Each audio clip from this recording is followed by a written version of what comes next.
East বেঙ্গলের প্র্যাকটিসে অবশেষে যোগদান করলো ইস্ট বেঙ্গলের গোলকিপার প্রভসুকান গিল, তার সঙ্গে সাউল ক্রেসপো। এই বিষয়ে বিস্তারিতভাবে আপডেট দেবো আজকের এই ভিডিওতে। থাকছে ঈশান পণ্ডিতা, অবশেষে তিনি একটি দল পেলেন, তার আপডেট দেবো আজকের এই ভিডিওতে। থাকছে কার্ল ম্যাকিউ, তিনি ফিরে গেলেন নিজের দেশে আর সেখানকারই একটি ক্লাবে সাইন করলেন, তার বিষয়ে আপডেট দেবো আজকের এই ভিডিওতে। আর আপডেট দেবো সন্তোষ ট্রফিতে এবার থেকে ভূমিপুত্র খেলাতে হবে। সমস্ত খবর এক এক করে বলবো, তার আগে প্রতিদিনের মতো বলবো খেলার আপডেট খবর পাওয়ার জন্য আমাদের চ্যানেলটিকে সাবস্ক্রাইব করতে একদম ভুলো না। তো চলো শুরু করা যাক আজকের প্রথম খবর।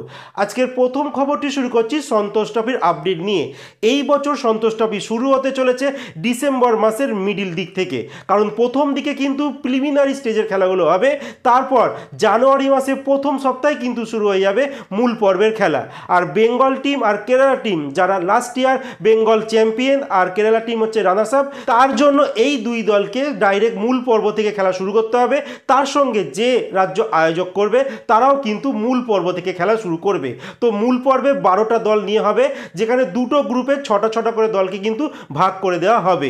আর বলে রাখি, এবার থেকে কিন্তু সন্তোষ ট্রফিতে নিয়ম করে দেওয়া হয়েছে প্রত্যেকটা রাজ্যকে নিজের রাজ্যেই খেলোয়াড়কে কিন্তু খেলাতে হবে, অন্যান্য রাজ্যের খেলোয়াড়কে তারা খেলাতে পারবে না। এর আগে আমরা অনেকবার দেখেছি যে নর্থ ইস্টের খেলোয়াড়রা কিন্তু অন্যান্য রাজ্যের হয়ে খেলে।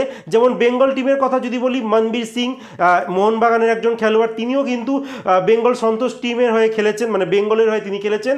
এইবার থেকে কিন্তু সেই জিনিসটা আর হবে না। মানে এই বছর কিন্তু যা নিয়ম করেছে যে যে রাজ্যে যে জন্মগ্রহণ করেছে, মানে ভূমিপুত্র খেলোয়াড়কেই কিন্তু খেলাতে হবে প্রত্যেকটা রাজ্যকে। এর পরের যে আপডেটটি দেবো ঈশান পণ্ডিতাকে নিয়ে।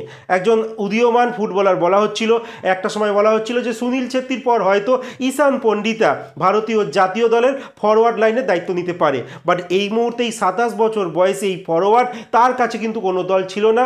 অবশেষে কেরালার যে সুপার লিগ চলছে, ফ্র্যাঞ্চাইজি লিগ, সেখানকার একটি দল আছে মালাপুরাম এফসি, সেই দলে কিন্তু এই 27 বছর বয়সী খেলোয়াড় সাইন করে দিয়েছে। তিনি জাতীয় দলের হয়ে এখনও অবধি 8খানা ম্যাচ খেলেছেন। এর আগে কিন্তু তিনি জামশেদপুর এফসির হয়ে সিল চ্যাম্পিয়ন হয়েছিল। লাস্ট তিনি খেলছিলেন কেরালা ব্লাস্টার এফসির হয়ে, বাট সেখানে কিন্তু তার অফ ফর্ম প্লাস তার চোট নিয়ে কিন্তু তাকে অনেকবারই ভুগতে হয়েছে। অবশেষে তিনি দল পাচ্ছিলেন না।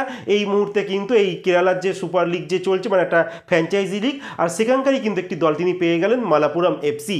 এরপরের যে আপডেটটি দেবো কার্ল ম্যাকুর কথা।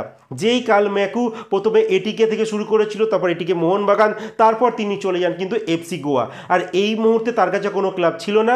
অবশেষে তিনি কিন্তু তার নিজের দেশ আয়ারল্যান্ডে ফিরে গেছে। আর আয়ারল্যান্ডের যে টপ টায়ার একটি ক্লাব আছে স্লিগো রোভাস বলে, তো সেই ক্লাবে কিন্তু তিনি সাইন করে দিয়েছেন এই 32 বছর বয়সী সিডিএম।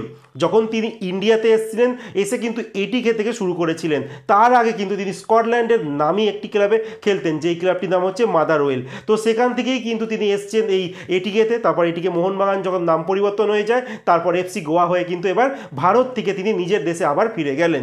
এরপরে যে শেষ যে খবরটি বলবো, ইস্ট বেঙ্গলের প্র্যাকটিসে অবশেষে যোগদান করলো সাউল ক্রেসপো আর প্রভসুকান গিল। আর এই প্রভসুকান গিলের কিন্তু কয়েকদিন আগেই ডেঙ্গু হয়েছিল, যার জন্য তিনি কিন্তু প্র্যাকটিসে যোগদান করতে পারছিলেন না। অবশেষে তিনি কিন্তু এবার প্র্যাকটিসে যোগদান করেছে। এছাড়া সাউল ক্রেসপোর কথা যদি বলি, তিনি কিন্তু সুপার কাপের ম্যাচ খেলতে গিয়ে তার হ্যামস্ট্রিংয়ে চোট লাগে, যার জন্য কিন্তু তিনিও প্র্যাকটিস করতে পারছিলেন না। আর এই দুই খেলোয়াড় আপাতত ইস্ট বেঙ্গলের প্র্যাকটিসে যোগদান করেছে। ইস্ট বেঙ্গলে কিন্তু 4 ডিসেম্বর সুপার কাপের সেমিফাইনাল ম্যাচ রয়েছে।